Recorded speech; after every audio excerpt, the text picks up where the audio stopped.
કર્યો અને અર્જુનને અને કર્ણને કહ્યું કે જાઓ તમે આ સોનાના પર્વતનું દાન કરી દો. અર્જુનજી ગયા. સવારથી સાંજ પડી અર્જુન આખા ગામમાં હસ્તિનાપુરમાં ઢંઢેરો પીટાવ્યો કે મારે સોનાનું દાન કરવું છે, સારું પર્વ અને આજના દિવસે સોનાનું મારે દાન કરવું છે, બધા આવીને લઈ જાઓ. એટલે આખું હસ્તિનાપુર આવ્યું અને ટોપલા ભરી ભરી અને અર્જુન દાન કરે છે. આખો દિવસ દાન કરી એટલે હાથ દુખી ગયા. સાંજે આવ્યો અને ભગવાનને કહે છે પ્રભુ મારા હાથ દુખી ગયા. બીજા દિવસ સવારે ભગવાને પાછો સોનાનો પર્વત તૈયાર કર્યો અને કર્ણને કહ્યું કે હે કર્ણ તું જા દાન આપ્યા. કર્ણ આખા હસ્તિનાપુરમાં ઢંઢેરો પીટાવ્યો અને કહ્યું કે મારે દાન આપવું છે, જલ્દી આવો. આખું હસ્તિનાપુરમાં જેને જેને જોઈતું હતું બધા આવે. પણ અર્જુનમાં અને કર્ણમાં તફાવત.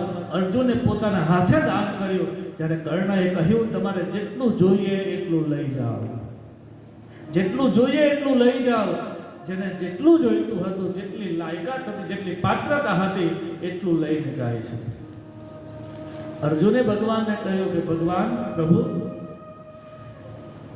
લોકો કર્ણને માટે દાનવી શબ્દ વાપરે છે એનું કારણ ભગવાને કહ્યું કે તને મેં સોનાનો પર્વત આપ્યો તો તે ગણી ગણીને આપ્યો, ટોપલા ભરીને આપ્યો. પણ કર્ણને જ્યારે કહ્યું તો કર્ણએ કહ્યું તમને જોઈએ તેટલું લઈ જાઓ. એટલા માટે નામની આગળ દાનવીર શબ્દ લાગે છે. એ સોનાનું દાન કરે એટલે સ્વર્ગમાં ગયા. ભૂખ લાગી, જ્યાં ભોજન આવ્યું, દાળ ભાત લાડુ શીરો પૂરી જે કંઈ મૂકે બધું સોનાનું થઈ ગયું. એક દિવસ નહીં પણ 15 દિવસ એ કર્ણ ભૂખ્યા છે. પછી કર્ણએ ફરિયાદ કરી કે મારા ત્યાં ન ખવાય, ઘરમાં ગમે એટલું સોનું પડ્યું હોય સોનું ખવાય, રોટલો જ ખવાય. સૂકો રોટલો પણ મીઠો લાગે જ્યારે ન મળે ને ત્યારે. કર્ણએ કહ્યું મારાથી ન ખવાય, મને ભોજન જોઈએ. તો સ્વર્ગના દેવતાએ કહ્યું તો પછી તમારે ધરતી પર જવું પડે. ક્યારે? બોલે ભાદરવા મહિનામાં પિતૃપક્ષ આવે, એ 16 દિવસ પિતૃઓના મહિના, પિતૃઓનો દિવસ આવે ત્યારે તમે ધરતી પર જજો અને અન્નનું દાન કરજો. ગાયોને દાન કરજો અન્નનું, કૂતરાઓને અન્નનું દાન કરજો, પશુ પક્ષીને અન્નનું દાન કરજો. અને કર્ણ 16 દિવસ ધરતી ઉપર આવ્યા અને 16 દિવસ અન્નનું અન્નક્ષેત્ર ચલાવ્યું અને ભૂખ્યાને ભોજન કરાવ્યું અને પછી સ્વર્ગમાં ગયા. એને તૃપ્તિનો અનુભવ થયો. બીજી એક કથા એવી છે કે કર્ણ જ્યારે ધરતી ઉપરથી સ્વર્ગમાં ગયા એને ભૂખ લાગી એટલે ઇન્દ્રએ કહ્યું કે તમને ભૂખ લાગી છે ને ત્યાં ખાવ ને. જ્યાં ખાવા જાય ત્યાં સોનાનું થાય. 15 દિવસ ભૂખ્યા એટલે કર્ણને ભગવાન ઇન્દ્રએ કહ્યું કે તમારી આ પહેલી આંગળી છે ને તમારા મોઢામાં મૂકો, તમારે ભૂખ શાંત થશે. તમને જે ભૂખ લાગી છે ને એ ભૂખ મટી જશે. કર્ણએ મોઢામાં આંગળી મૂકી અને ભૂખ મટી ગઈ.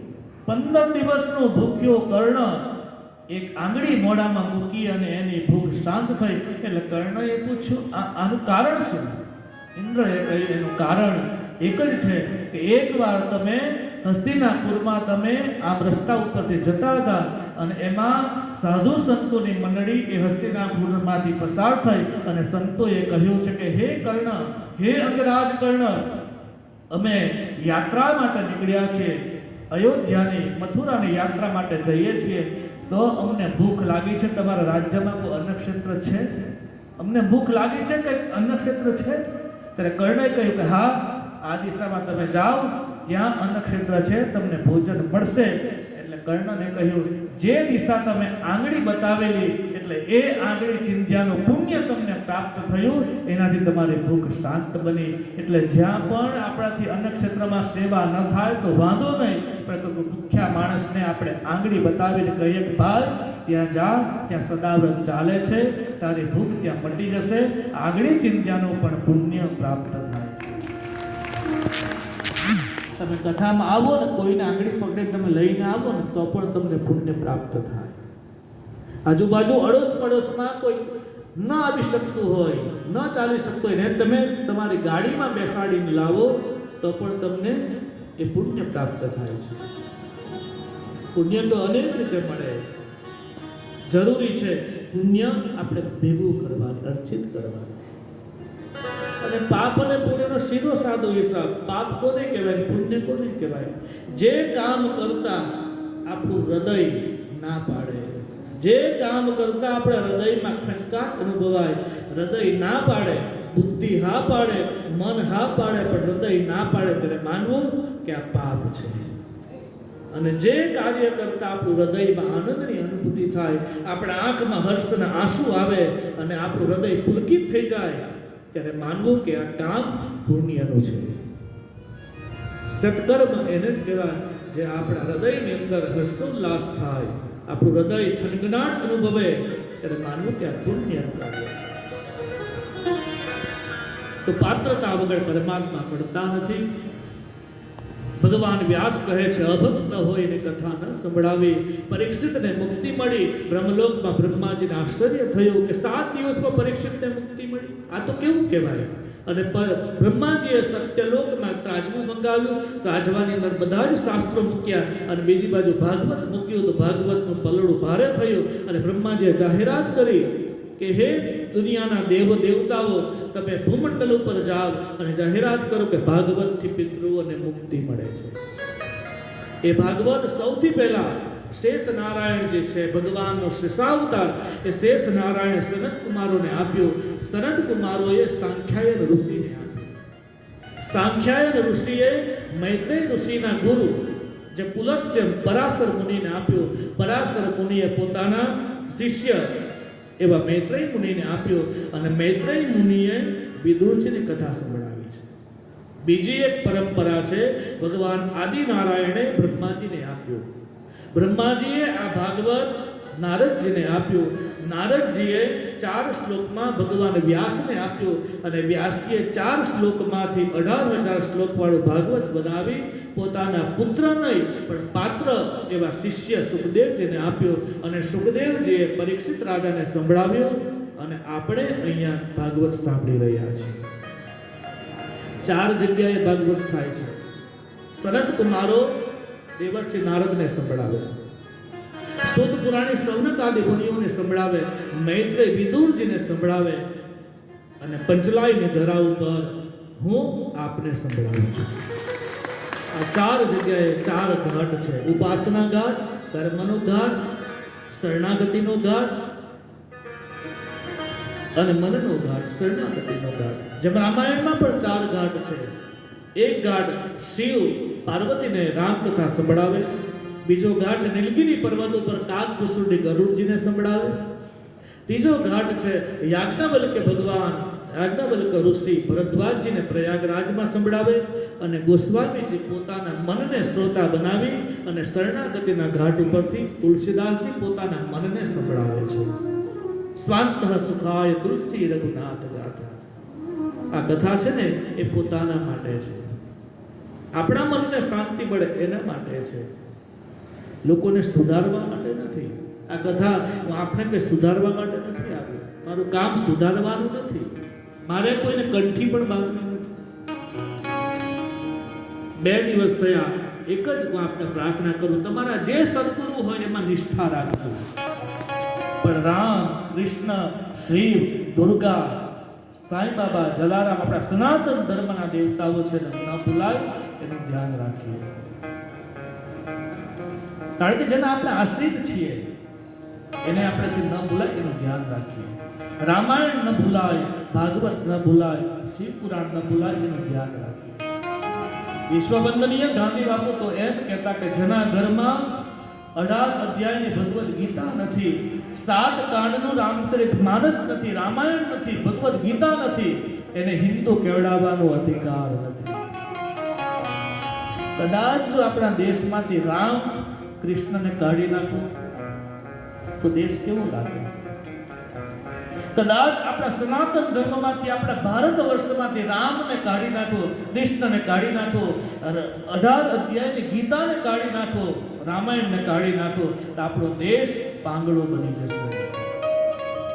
આ દેશ જે ટક્યો છે ને એ આના પર ટક્યો છે.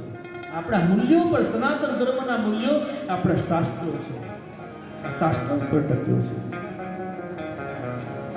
એકવાર વિવેકાનંદ, સ્વામી વિવેકાનંદ વિદેશમાં ગયા 1893માં. અને ત્યાં સર્વધર્મ પરિષદ આમ બરાબર રાઉન્ડમાં બધા જ ધર્મના મહાપુરુષો બેઠેલા.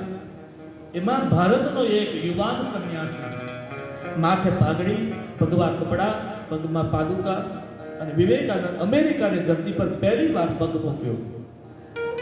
સનાતન ધર્મનું પ્રતિનિધિત્વ કરીને ગયા. પણ દુનિયાના જેટલા પણ ધર્મના મહાપુરુષો હતા એમને એક જ વસ્તુ કે આપણે સનાતન ધર્મને નીચો દેખાડવો છે, એટલે દુનિયાને આપણે સનાતન ધર્મ નીચો બતાવવો છે. એટલે આમ આખું ગોળ પરિષદ બેઠેલી ને બરાબર વચમાં જે તે ધર્મના ગ્રંથોને મૂકેલા. મુસ્લિમોનું કુરાન, ઈસાઈઓનું બાઇબલ, જૈનોનું ત્રિપિટક, બુદ્ધનો જે ગ્રંથ હતો તે આપણા સનાતન ધર્મની ભગવદ્ ગીતા. પણ બન્યું એવું કે એમણે સનાતન ધર્મ નીચો બતાવવાને માટે ભગવદ્ ગીતાને નીચે મૂકી, એકદમ નીચે, કે એનું કોઈ મૂલ્ય નથી. એના ઉપર બીજા ગ્રંથો મૂક્યા અને સૌથી ઉપર બાઇબલ મૂક્યું, કે વિશ્વને બતાવવું છે કે ઈસાઈ જેવો કોઈ ધર્મ નથી, ખ્રિસ્તી જેવો કોઈ ધર્મ નથી, દુનિયાને બતાવવાને માટે. કારણ કે મોટા ભાગે દુનિયામાં જો મોટી વસ્તી હોય તો ખ્રિસ્તીયનો હોય છે. એટલે તો આપણા દેશમાં આવીને ધર્માંતરણની પ્રવૃત્તિ કરે છે.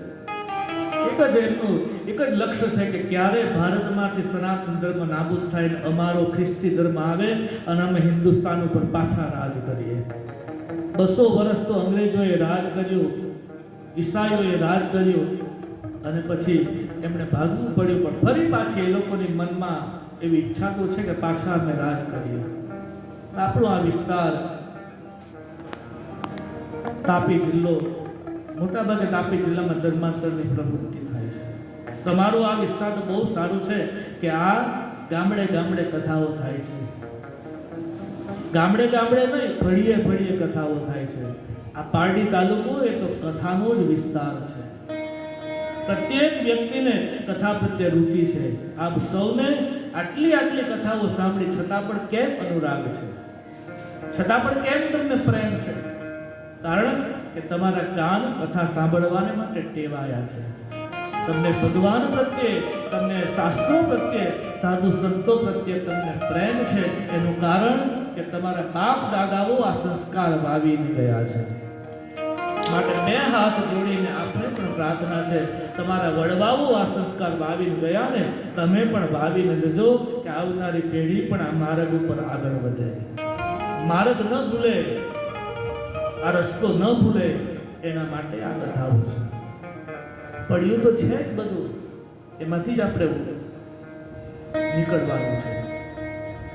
પથ્થરમાં તો મૂર્તિ પડી જ છે, પણ આજુબાજુનો જે નકામો ભાગ આપણે બહાર એને છીણી અને ટાંકણી દ્વારા, છીણી અને હથોડી દ્વારા દૂર કરીએ ને અંદરથી મૂર્તિનું નિર્માણ થાય. વોલ્ટર નામનો એક ઇંગ્લેન્ડમાં, બ્રિટનમાં રહેનારો વોલ્ટર નામનો એક ચિત્રકાર, મૂર્તિકાર, એ મૂર્તિકાર આમ જાય છે, રસ્તામાં એને પગમાં પગ અથડાયેલા, ઠોકર વાગી નીચે પડ્યો. એટલે મોટો પથ્થર હતો, જેને લોકો ઠોકર મારી જતા, લાત મારી જતા, એ વોલ્ટરે જોયું કે આ પથ્થર બહુ સારો છે, પોતાને ઘરે લઈ ગયો. પોતે લઈ ગયો અને એમાંથી આજુબાજુનો જે ભાગ હતો એ દૂર કર્યો હથોડી અને છીણી દ્વારા. એમાંથી મધર મેરી અને હાથમાં ઈસુની મૂર્તિ, મેરીના હાથમાં નાનું બાળક ઈસુ, એ મૂર્તિ તૈયાર કરી. જે પથ્થર કોઈ કાપનો નહોતો એ પથ્થરમાંથી મૂર્તિ નિર્માણ કરી અને પછી એને સંગ્રહાલયમાં મૂકી અને પછી એની હરાજી થઈ તો લાખો કરોડો રૂપિયામાં એ મૂર્તિ વેચાય. અને એ વોલ્ટરે એ મૂર્તિના જે રૂપિયા આવ્યા એ મૂળ ઈસાઈ હતો, ખ્રિશ્ચન હતો, પણ એને એમ લાગ્યું કે એના કરતાં મારે ઇસ્કોનમાં રહેવા છે. એટલે વોલ્ટરે ઈસાઈ હોવા છતાં એણે ઇસ્કોનમાં, જે ઇસ્કોન ટેમ્પલ છે ભગવાન કૃષ્ણને માનનારું, એની અંદર બધા રૂપિયા આપી દીધા. આપણા દેશમાં હિન્દુઓ ઈસાઈ બને છે અને વિદેશમાં ઈસાઈ બધા હિન્દુ બનવા લાગે છે. આપણી સંસ્કૃતિ એના ઉપર વિદેશી સંસ્કૃતિ આક્રમણ તો કર્યું, આપણે છિન્નભિન્ન થવા લાગ્યા, આપણે બદલાવા લાગ્યા. અને આ વ્યાસપીઠ આવી છે ને આપને બદલાવવા માટે નથી આવી, તમારો જે ધર્મ છે, જે તમારા ગુરુ છે, એમાં જ નિષ્ઠા રાખજો. આ વટલાવવા માટે નથી, આ તો વહાલ કરવા માટે આવી છે. હું તમને વટલાવવા માટે નથી આવ્યો, હું તમને વહાલ કરવા માટે આવ્યો છું. મારું કામ વટલાવવાનું નથી, વહાલ કરવાનું છે. ઇષ્ટ મજબૂત બને એના માટે છે.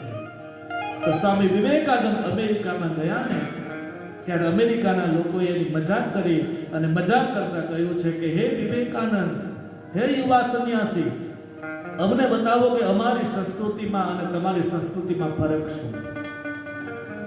અમારા દેશની સંસ્કૃતિ અને તમારા દેશની સંસ્કૃતિમાં કયો ફરક?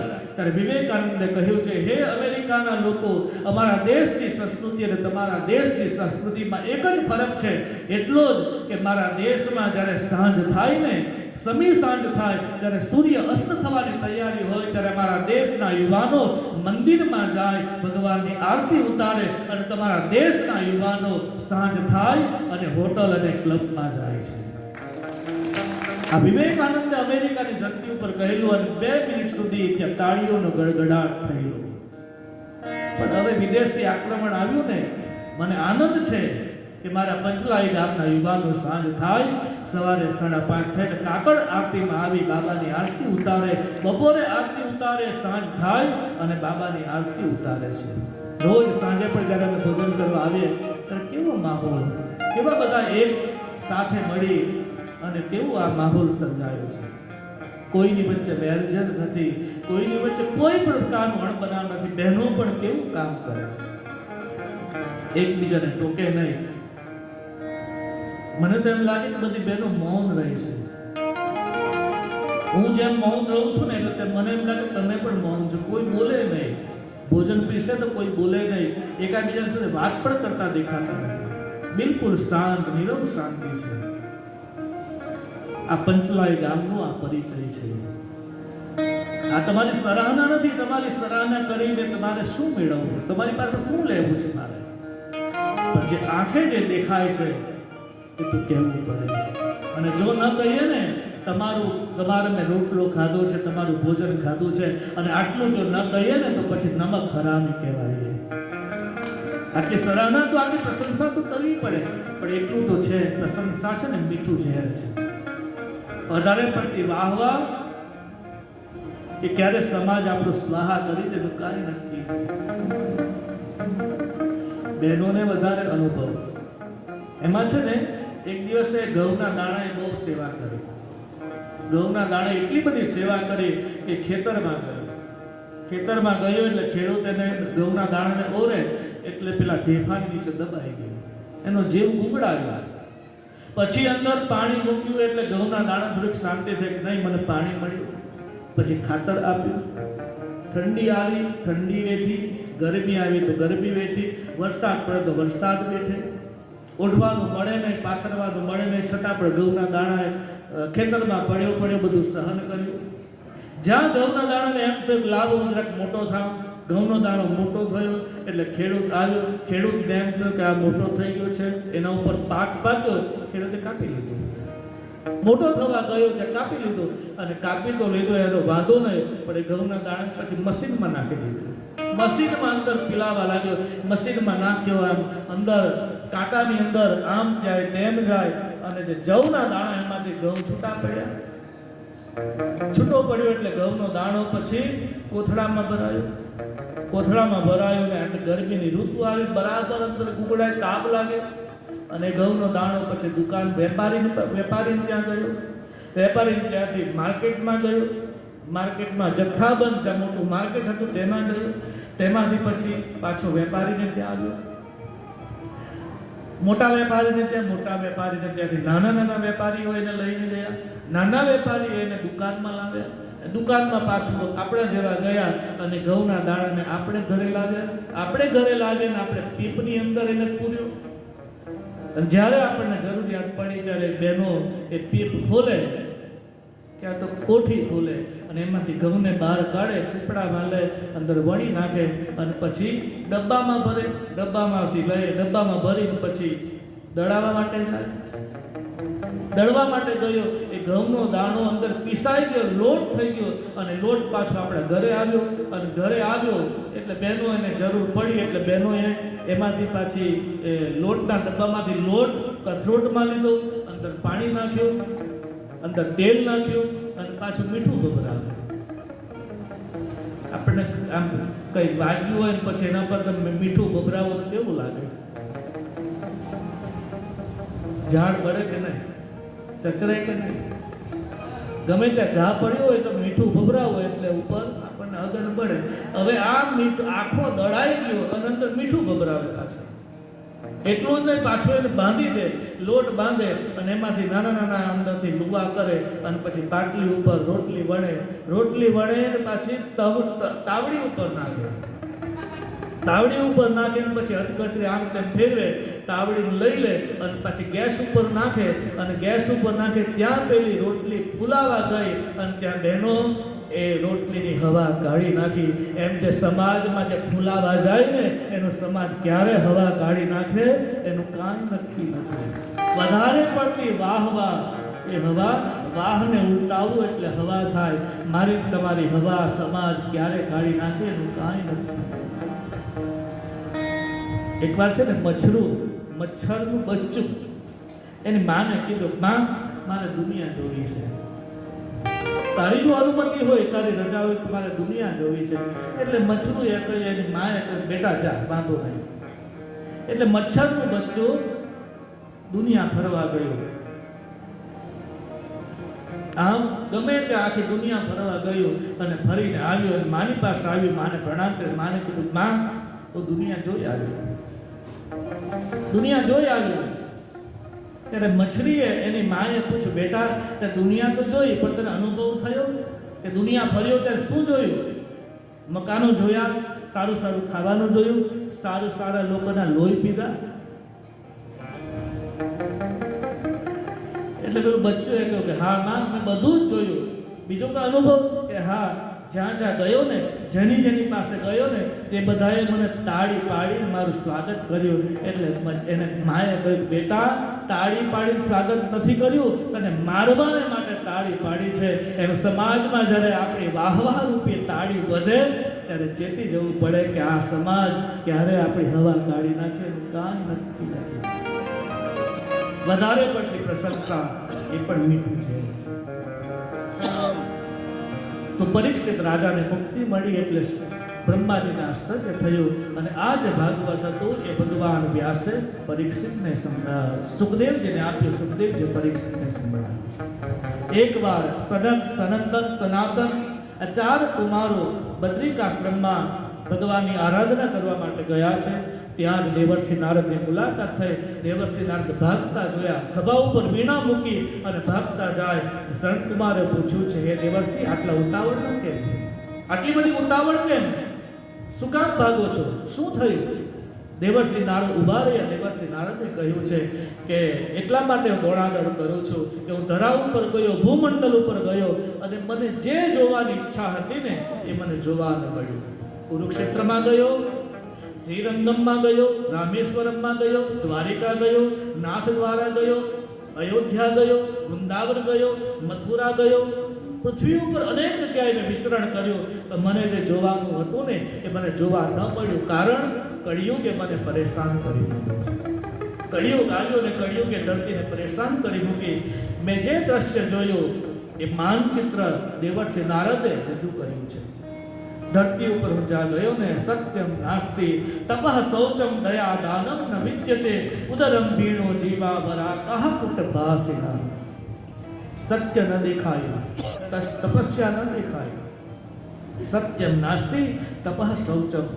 ન દયા દેખાય, ન વિદ્યા દેખાય, ન કોઈ જગ્યાએ દાન દેખાય. પૃથ્વી ઉપર કળિયુગનો એટલો બધો ભાર વ્યાપ્યો છે, એટલો બધો પૃથ્વી ઉપર કળિયુગ વ્યાપ્યો કે જ્યાં ગયો ત્યાં લોકો પાગલની જેમ, ગાંડાની જેમ પૈસા કમાવાને માટે ફરે છે, પોતાના પેટ ભરવાને માટે. ઉદરમ ભીણો જીવા વરા કહ કુટ ભાસિના. ભાગવતકાર લખે છે કે પોતાનું પેટ ભરવાને માટે લોકો જૂઠું બોલે છે, જૂઠું બોલી અને ધન ભેગું કરે. લોકો ભાગ્યહીન બન્યા. અનેક પ્રકારના ઉપદ્રવો વધ્યા છે. સાધુ સંતો પણ કહેવાતા સાધુ સંતો દેખાય છે. પાખંડ નિરતાહ સંતો વિરક્તાસ પરિગ્રહા. પાખંડવાદ વધ્યો છે. દેવર્ષિ નારદ કહે કે જ્યાં ગયો ત્યાં વિરક્તનો વેશ ધારણ કરી અને સંતો સાધુ સંતો પણ કહેવાય છે વિરક્ત, પણ ધન ભેગું કરવામાં પડ્યા છે. પ્રત્યેક નારદજી કહે છે પ્રત્યેક ઘરમાં જ્યાં જ્યાં ગયો ત્યાં બધા જ ઘરમાં સ્ત્રીઓનું રાજ ચાલે છે. પુરુષોનું રાજ નથી, સ્ત્રીઓનું રાજ ચાલે. નારદજી આ બોલ્યા છે. ફરિયાદ કરવી હોય તો નારદજીને કરજો. નારદજી બોલ્યા કે હું જ્યાં જ્યાં ગયો ને બધાના ઘરોમાં સ્ત્રીઓનું રાજ ચાલે. નારદજી તો આટલું જ બોલ્યા, પણ ગોસ્વામીજી તો આખી ચોપાઈ લખી.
જેમ મદારી વાદરાને નચાવે એમ આજ સ્ત્રીઓ પુરુષને નચાવે છે. નાચહી નટ મરકટ કી નારી. આખો સમાજ નારીને વશ બન્યો છે. અને એમાં ખોટું નથી, કારણ કે આ તો નારદજી બોલ્યા અને ગોસ્વામીજી બોલ્યા આખું જગત સ્ત્રીને આધીન છે. સ્ત્રી એટલે માયા, માયાને આધીન છે. કારણ કે આમાં છે ભગવાન પણ બાકાત નથી. ભગવાન વિષ્ણુ કોના જમાઈ થાય? ભગવાન વિષ્ણુ કોના જમાઈ થાય? સમુદ્રના. અને ભગવાન સમુદ્રમાં જઈને રહ્યા, ઘર જમાઈ બની ગયા.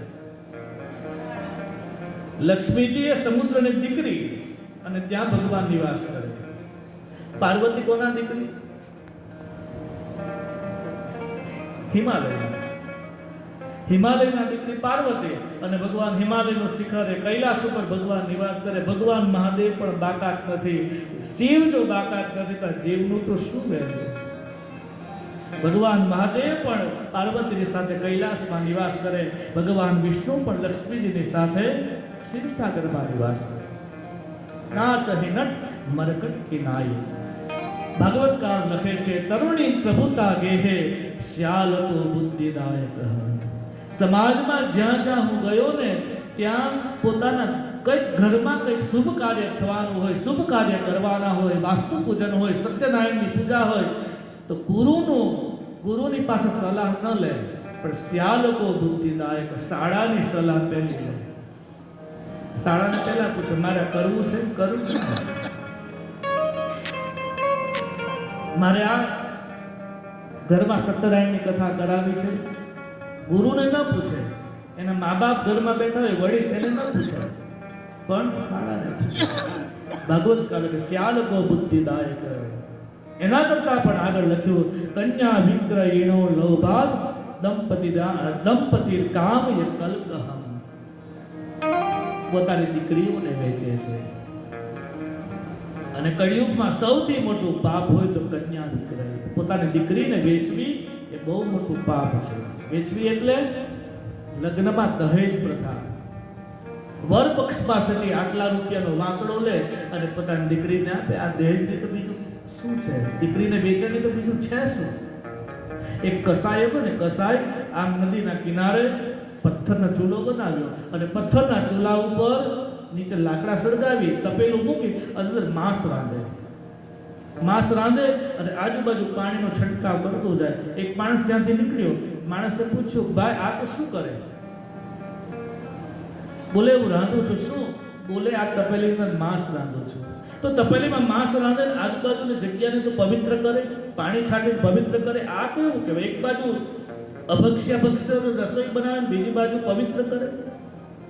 ત્યારે પેલા માણસે કીધું, એટલા માટે પાણી છાંટું છું, કારણ કે આ ચૂલા ઉપર મૂકેલું માંસ છે ને, એ કોઈ પોતાની દીકરીને વેચનારો બાપ જો અહીંયાથી પસાર થાય ને તો મારું રાંધેલું માંસ કાચું રહી જાય. મારું માંસ પણ કાચું રહી જાય ને એટલા માટે પવિત્ર કરું છું. કન્યા વિગ્રહ એ બહુ મોટું પાપ છે. દેવર્ષિ નારદ કહે છે, મેં આ બધું જોયું. ન યોગી નહીં સિદ્ધો, ના કોઈ યોગી ન દેખાયા, કોઈ સિદ્ધો ન દેખાયા. આવું જે માનચિત્ર રજૂ કર્યું પરીક્ષા સનત કુમારોને કહે છે દેવર્ષિ નારદ, કારણ કે કળિયુગ વ્યાપી ગયો છે. નારદ જે સનત કુમારે કે મહારાજ આ બધું મેં કળિયુગના પ્રભાવથી જોયું. પૃથ્વી ઉપર વિચરણ કરતા કરતા હું આગળ ગયો કે યમુનાજીના કિનારે ગયો. ત્યાં મેં એક દ્રશ્ય જોયું. મધુવનમાં, વૃંદાવનમાં હું ત્યાં પસાર થયો. ત્યાં ભગવાન કૃષ્ણ દિવ્ય લીલા થઈ ચૂકી હતી અને એ ધરા ઉપર મેં પગ મૂક્યો ત્યાં યમુનાજીના કિનારે મેં એક દ્રશ્ય જોયું. નારદ જે કહે છે, એક યુવાન સ્ત્રી હતી અને એની બાજુમાં બે ઘરડા પુરુષો અચેત અવસ્થામાં પડેલા.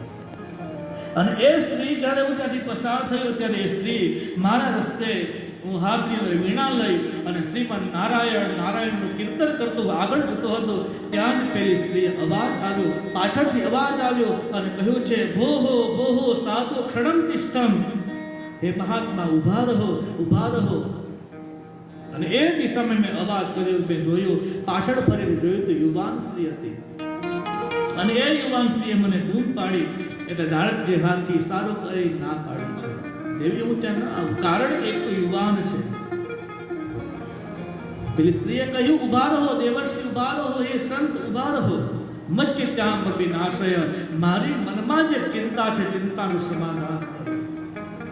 દેવર્ષિ આપ ઉભા રહો, મારી ચિંતાનો નાશ કરો. નારદજી કહ્યું, એક તો યુવાન છે અને બીજો કે મારે તારી સાથે આ વેરાન પ્રદેશમાં તું યુવાન છે અને હું એક સાધુ છું, મારાથી તારી સામે ન ઊભું રહેવાય, મારી સાથે તારે ન વાર્તાલાપ થાય.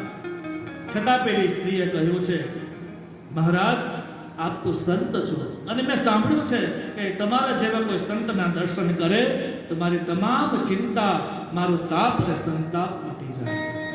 દર્શનમ તવ લોકસ્ય સર્વથાગ હરમ પરમ. તમારા દર્શન કરવાથી માત્ર મારા પાપ બળીને ભસ્મ થાય, મને શાંતિ થાય. તમે ઊભા રહો, મારી શંકાનું સમાધાન કરો. નારદજી નિકટ ગયા અને સ્ત્રીને પૂછ્યું છે, દેવી આપ કોણ છો? આ બંને જીર્ણ અવસ્થામાં પડેલા આ બે પુરુષો, વૃદ્ધ પુરુષ એ કોણ છે? અને હે દેવી, આ બંને વૃદ્ધ એ તારા સંબંધમાં શું થાય? પેલી સ્ત્રી કહે છે, નારદજીને વિસ્તૃત પરિચય આપ્યો અને વિસ્તૃત પરિચય આપતા બોલી છે કે હે દેવર્ષિ, ઉત્પન્ના દ્રવિડે સાહમ, મારો જન્મ દ્રવિડ દેશમાં થયો છે. ઉત્પન્ને દ્રવિડા સાહમ, વૃદ્ધિ કર્ણાટકે ગતામ, ક્વચિત ક્વચિત મહારાષ્ટ્રે ગુર્જરે જીર્ણતામ ગતાહ. મારો જન્મ થયો છે દ્રવિડ દેશમાં, કર્ણાટકમાં, દક્ષિણ ભારતમાં હું મોટી થઈ. ત્યાંથી આગળ વધી મહારાષ્ટ્રમાં આવી. ત્યાં મહારાષ્ટ્રમાં આવી ત્યાં મારો થોડોક સત્કાર થયો.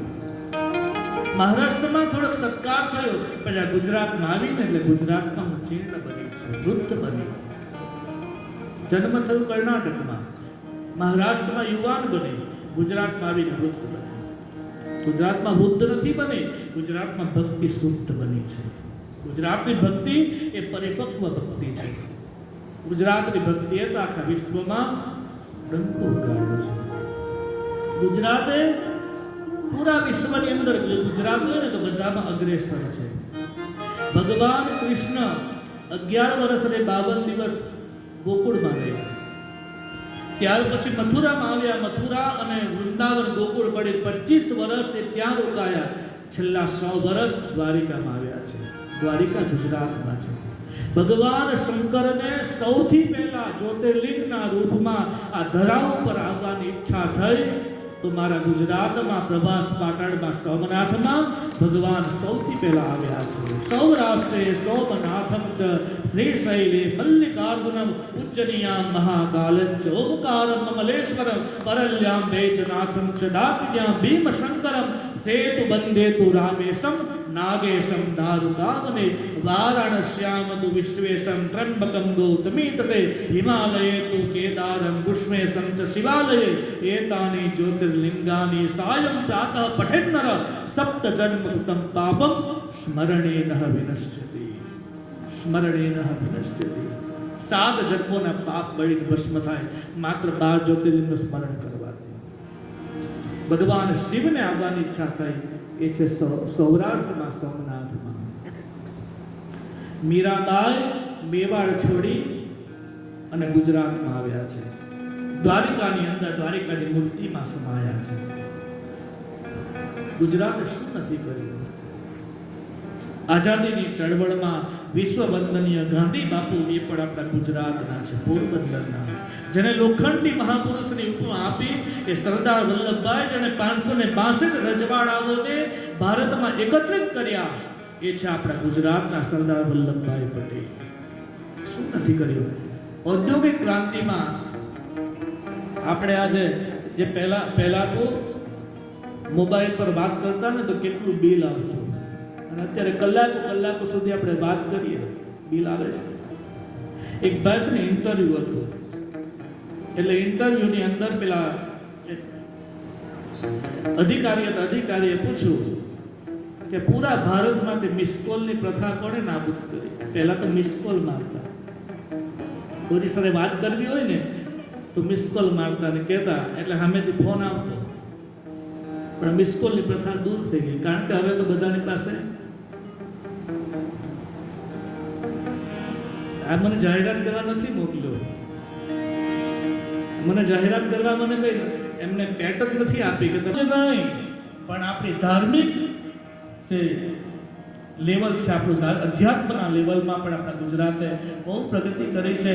પૂરા વિશ્વની અંદર ઘર સુધી રામચરિત માનસ, ઘર સુધી નહીં પણ ઘડ સુધી રામચરિત માનસની ચોપાઈ જો પહોંચાડી હોય આપણા સૌના પ્રિય અને વિશ્વવંદનીય પૂજ્ય મોરારી બાપુ આપણા ગુજરાતના છે. પૂરા વિશ્વમાં ભાગવતના શ્લોકને ઘટઘટમાં પહોંચાડ્યા હોય તો આપણા ભાઈશ્રી પૂજ્ય ભાઈશ્રી રમેશભાઈ ઓઝા એ આપણા ગુજરાતના છે. પૂરા વિશ્વમાં જેમણે મંદિરોના 1200-1250 મંદિરો બનાવ્યા, શિખરબદ્ધ મંદિરો બનાવ્યા, અને પૂરા વિશ્વમાં એક સ્વામિનારાયણ ધર્મનો ધજા ફેરકાવી એવા પ્રમુખ સ્વામી બાપા આપણા ગુજરાતના છે. બાપાએ કેવું કામ કર્યું, વિશ્વવંદનીય કહેવાય. અન્ન ક્ષેત્ર જો ચાલતા હોય, જલારામ બાપા જેને ભગવાને પણ જોડી અને ધોકો આપીને ભાગવું પડ્યું, એ આપણા જલારામ બાપા ગુજરાતમાં છે.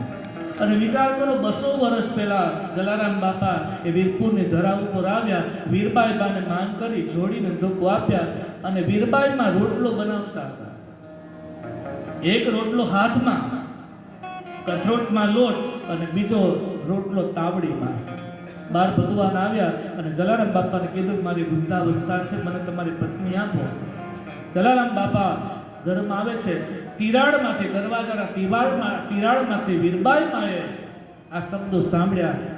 એક રોટલો હાથમાં, એક રોટલો તાવડીમાં, લોટ છે કથરોટમાં, અને વીરબાઈમાં રોટલા જે હાથમાં રોટલો ઘડેલો એ રોટલો મૂકી વીરબાઈમાં ઊભા થયા અને ન એક શબ્દ બોલ્યા, અને વીરબાઈમાં દરવાજો ખોલીને ચાલતી પકડી જલારામ બાપાએ વીરબાઈમાં આપી દીધા.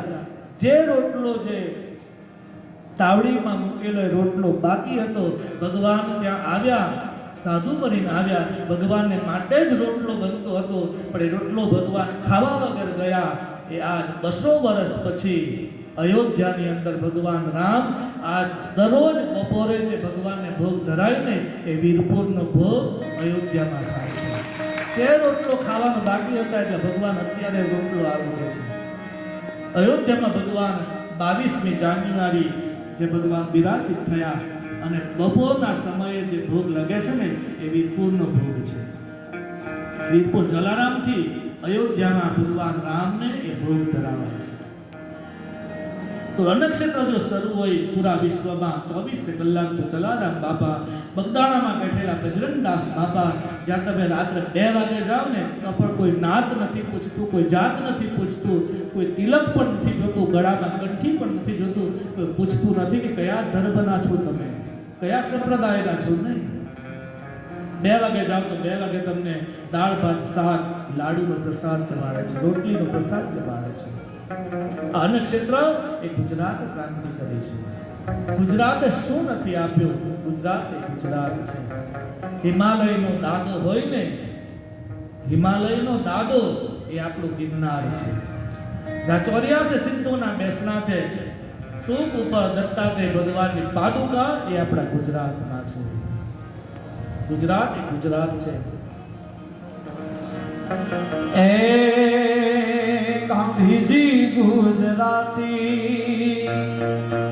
અને પૂરા વિશ્વમાં ભારત વર્ષની ધજા લહેરાવી અને પૂરું વિશ્વ આજ ભારતને એવી ઊંચાઈથી જુએ છે. એ પણ આપણા ગુજરાતથી 2 બેઠા છે ને દિલ્હીમાં, એના કારણે. એક છે આપણા ગૃહમંત્રી અમિતભાઈ શાહ અને બીજા છે આપણા આદરણીય વડાપ્રધાન નરેન્દ્રભાઈ મોદી, જેમનો આજ વર્ષગાંઠ છે એ પણ આપણા ગુજરાતના છે. એ ગાંધીજી ગુજરાતી અમિત શાહ